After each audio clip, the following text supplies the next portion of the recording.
Hello, this is Habib Akram. Today, let's talk about the upcoming 2024 United States election in November. We know the whole world is anxiously waiting who will next sit in the White House. Will it be Kamala Harris or Donald Trump? But instead of speculating about the candidates, I want to focus on a different aspect of the elections. We are going to dive into the most singular factor of this massive electoral exercise, the cost of the US elections. It's a topic that is often overlooked, but it is crucial to understanding the dynamics of American politics. So, let's take a closer look at the numbers and explore what is at stake. From campaign financing to advertising spending, we'll break it down and examine the impact on the US electoral process. According to a report by Ad Impact, the spending on the political ads alone is projected to reach a staggering $10.69 billion in the United States in 2024 presidential and congressional races. The election will just not see contest between candidates for the US president but also of 435 seats of the House of Representatives, 34 seats of the Senate and 11 state governors. Now, let's put this number into perspective. According to the US Center for Responsive Politics, the 2020 US election cost a record breaking $14.4 billion. That is more than twice as expensive as the 2016 election. So, what drove this massive increase in spending? Well, the presidential contest alone saw an unprecedented $5.7 billion in spending, and Joe Biden became the first presidential candidate to raise over $1 billion from donors. Biden's cash advantage over Trump helped him flood swing states with far more campaign ads. But Trump was not too far behind, raising $774 million. And here is an interesting fact. Trump raised over half of his money from small donors giving $200 or less. That is a stunning figure that no other presidential candidate has matched. Another thing that might surprise you, there is no limit to spending on elections in the United States. That is right. The US Supreme Court has interpreted the First Amendment to mean that the government cannot restrict how much individuals or groups can spend on politics. While here are no spending limits, there are contribution limits. Individual donors can give $3,300 per candidate per election with a total of $6,600 for primary and general elections. Additionally, individuals can give $5,000 to the Political Action Committee of each candidate per election and $41,300 per year to National Party committees. But here is the thing. Without spending limits, politicians have a huge incentive to raise as much money as possible. And with no ceilings, many groups get involved because they can spend without limit. This has had a pretty profound implication in the last two US elections. So, we might ask if there is an enforcement mechanism of campaign finances laws in the United States. That is the job of the Federal Election Commission or FEC. They are an independent agency that oversees the financing of campaigns for the House, Senate, Presidency, and Vice Presidency. The FEC was established in 1975 after some serious financial abuses in the 1972 presidential campaign or the Watergate scandal. They enforce campaign finance laws in three main areas: public disclosure of funds, restrictions on contribution and expenditure, and public financing of presidential campaigns. But here is the thing, the FAC has six commissioners, three each from the Democrat and Republican parties. And sometimes they disagree, which can lead to deadlock and weak enforcement. For example, Trump's campaign has filed a complaint with the FEC claiming that $91.5 million transfer of funds from the Biden re election campaign to the Harris presidential campaign is violation of campaign finance rules. Next, let's break down how US presidential candidates raise this billion-dollar funds for their campaigns. It's a complex process, but I'll try to simplify it for you. First, candidates can receive direct contribution to their campaign committee. For example, Kamala Harris's campaign committee has raised $294 million, while Donald Trump has raised $216 million. Next, candidates can also receive funds from political action committees, PACs. These can be traditional PACs which represent business or labor interests, or leadership PACs which are established by elected officials to support other candidates. Then there are super PACs which can raise and spend unlimited amounts of money to support or oppose candidates. These PACs cannot coordinate directly with the candidate's campaign, but they can run ads or send emails and text messages to influence the election. This type of PAC was created after a court decision in 2010, and they have been making waves in politics ever since. Super PACs don't contribute directly to candidates or parties, but they do make independent expenditures in presidential races. This means they can run ads, send emails, or communicate in other ways with messages that specifically advocate for or against a candidate. And here is the kicker: there are no limits or restrictions on where they get their funds from. These committees have to file regular financial reports with the FEC, which includes their donor and expenditures. So let's look at some examples. Make America Great Again in corporate. A super PAC supporting Trump has raised a whopping $201 million.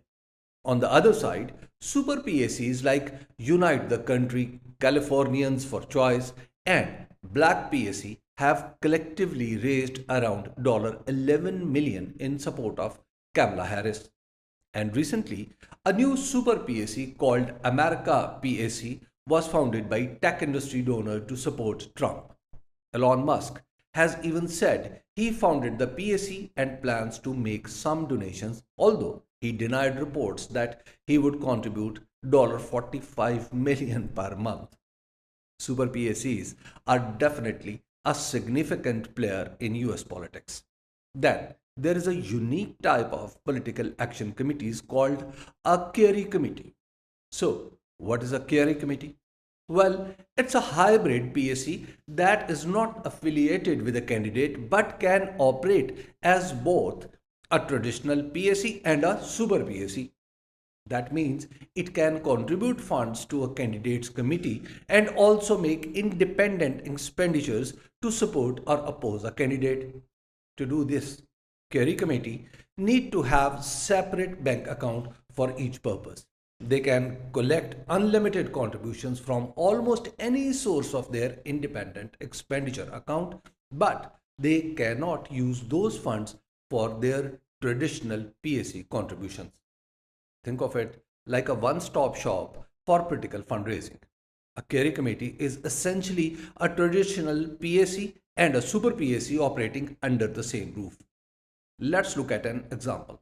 The Future Forward USA is a Kerry committee that has raised a hopping $134 million for Kamala Harris's candidacy. Kerry committees are an interesting aspect of US politics, and they can play a big role in shaping the outcome of elections. Candidates can also receive funds from individual contributions, which can be large or small. In 2020, Joe Biden raised a significant amount of money from small donors, which helped him win the elections. Additionally, candidates can receive funds from political party committees like the Democratic National Committee or the Republican National Committee.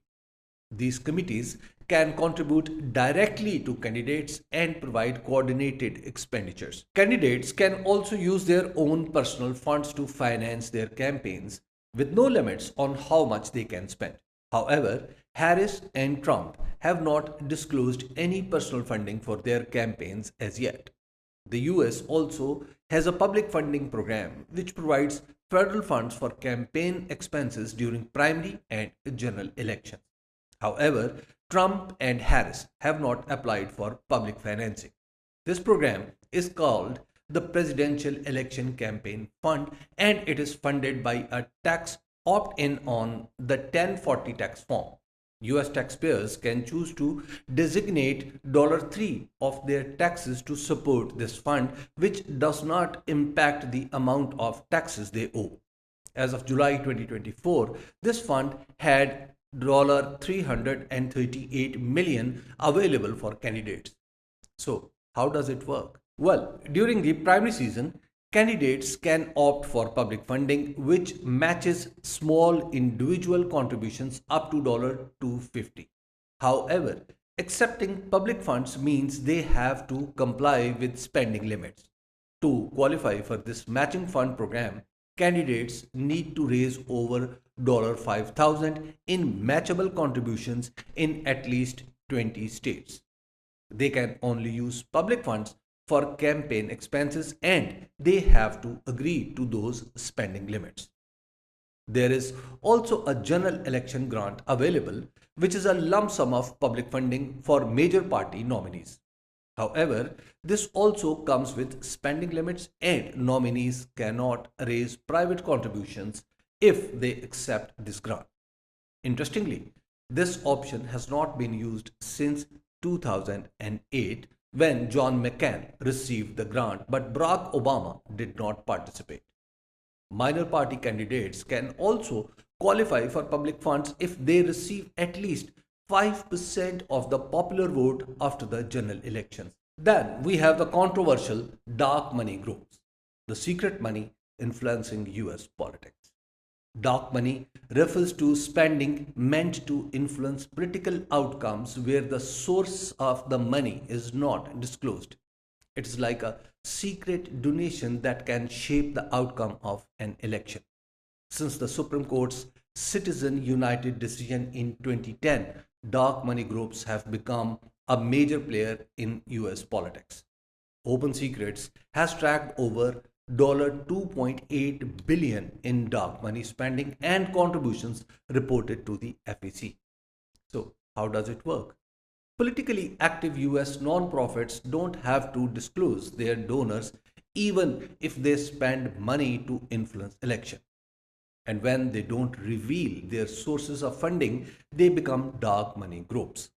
These groups can give unlimited amount of money to super PACs which can then use that money to support or oppose candidates. But here is the thing. Even though super PACs have to disclose their donors, some of these groups are still effectively dark money outlets because the original donor cannot be traced. Let's look at some numbers. In the 2024 election cycle, super PACs and other political committees supporting Democrats have reported around $85 million in contributions from dark money groups and shell companies. Meanwhile, Republican supporting committees have reported around $74 million. Finally, candidates also raise funds through public events, rallies, and fundraisers. These events can feature speeches, entertainment, and networking opportunities. For example, Trump has a joint fundraising committee called Trump 47, which raised almost $1 million from a single donor. Campaigns use website, social media, and emails to solicit donations directly from supporters. Platforms like ActBlue and WinRed streamline online fundraising efforts in 2020. These platforms appeal to voters for small donations of $5 or 10 via social media. One may ask, who benefits from the billions of dollars spent on campaign financing? And the answer is not who you might think. The majority of campaign funds are spent on political ads and media buying. In 2020, Joe Biden spent a hopping $839 million on media ads, which was about 79% of his total campaign expenditure. Donald Trump also spent a significant amount, around $544 million, which was about 68% of his total expenses. Now, let's look at the current election cycle. As of July 29, Kamala Harris has spent around $218 million, while Donald Trump has spent around $225 million. The Ad Impact Report has revised its projections for the 2023-24 US election cycle to $10.69 billion, which is a 19% increase from the 2020 US elections. And get this, there have already been over 7,400 unique political TV ads aired across different mediums, which is an increase of 2,600 over the 2020 elections. So, where is all this money being spent? Well, around $2.68 billion will be spent in the presidential election, $2.15 billion in the Senate races, and $1.79 billion in the House seat elections. And that's not all.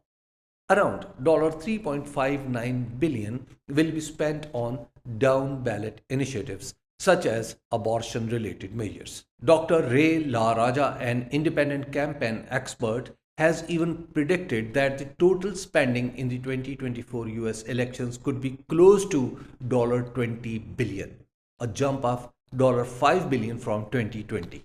And there is an interesting fact. US presidential campaigns often see a surge in fundraising and expenditure right up until election day on November 5. So, who is filling their money bags in the most anticipated elections of the world? We'll have to wait and see. Thank you for watching.